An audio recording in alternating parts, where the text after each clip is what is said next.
Why your first 10 lakh rupees matters more than your next 90 lakh rupees. Most people think becoming wealthy is about earning more money. But here's a surprising truth. For many investors, going from 0 rupees to 10 lakh rupees is harder than going from 10 lakh rupees to 1 crore rupees. That sounds impossible, right?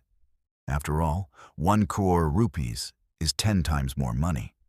So why would the first 10 lakh rupees matter more than the next 90 lakh rupees?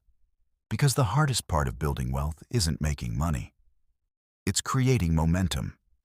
And your first 10 lakh rupees is the point where that momentum finally begins.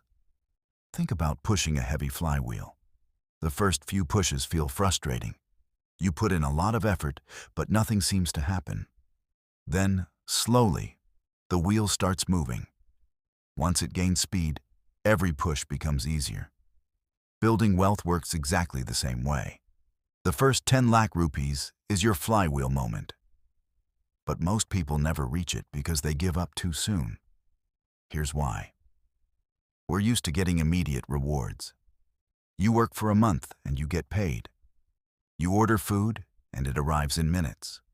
You post a photo and you get likes instantly. Our brains love quick results. Investing doesn't work that way. In the beginning, progress feels painfully slow.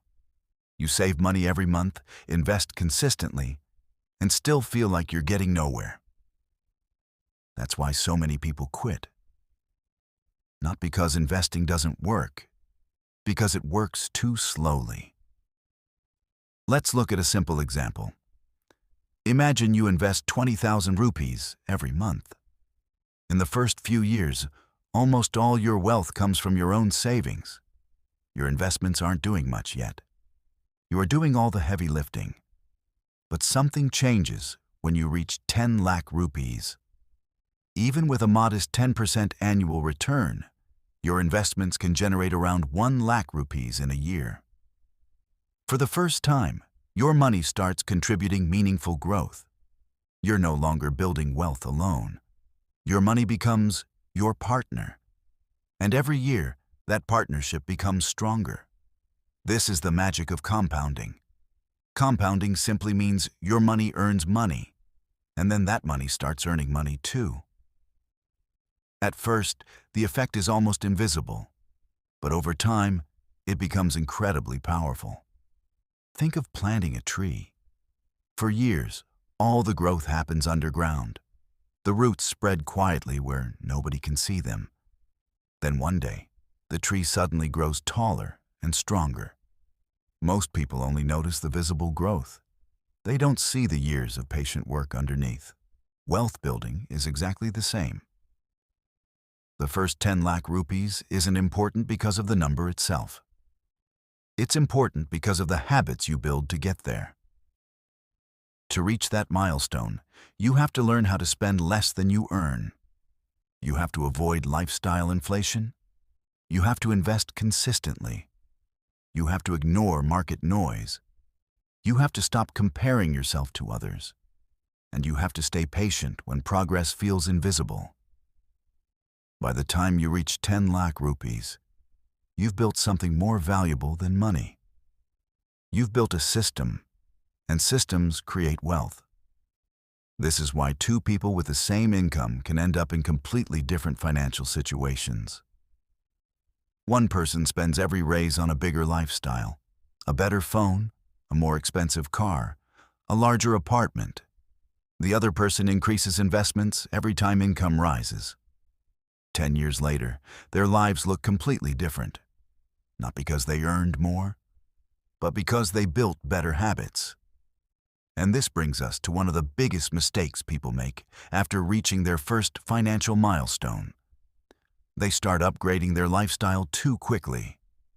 As income grows, expenses grow even faster. This is called lifestyle inflation, and it's one of the biggest reasons high earners still feel broke. The truth is, increasing your income won't make you wealthy if your spending rises at the same speed. Real wealth is built by protecting your momentum. Because once your investments become large enough, your money starts doing more work than you do. Let's see what that looks like. At 10 lakh rupees invested, a 10% return can generate 1 lakh rupees. At 25 lakh rupees, that's 2.5 lakh rupees. At 50 lakh rupees, that's 5 lakh rupees. At 1 crore rupees, that's 10 lakh rupees. Notice something interesting? Your effort doesn't increase, but your results do. That's why the journey from 10 lakh rupees to 1 crore rupees often feels faster than the journey from 0 rupees to 10 lakh rupees. Your money is finally helping you build more money. But remember this, compounding only works if you stay invested long enough. And that's where psychology matters. The biggest obstacle to wealth isn't a lack of knowledge. It's a lack of patience. People quit too early. They chase shortcuts. They jump between investments. They panic during market declines. They focus on getting rich quickly instead of getting rich consistently. But wealth isn't built through perfect decisions.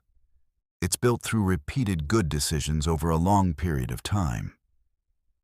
So if you're still working toward your first 10 lakh rupees, don't feel discouraged if progress seems slow. You're in the hardest phase. The phase where discipline matters more than returns. The phase where consistency matters more than income. The phase where you're building the habits that will shape your financial future. Keep investing. Keep learning. Keep protecting your momentum.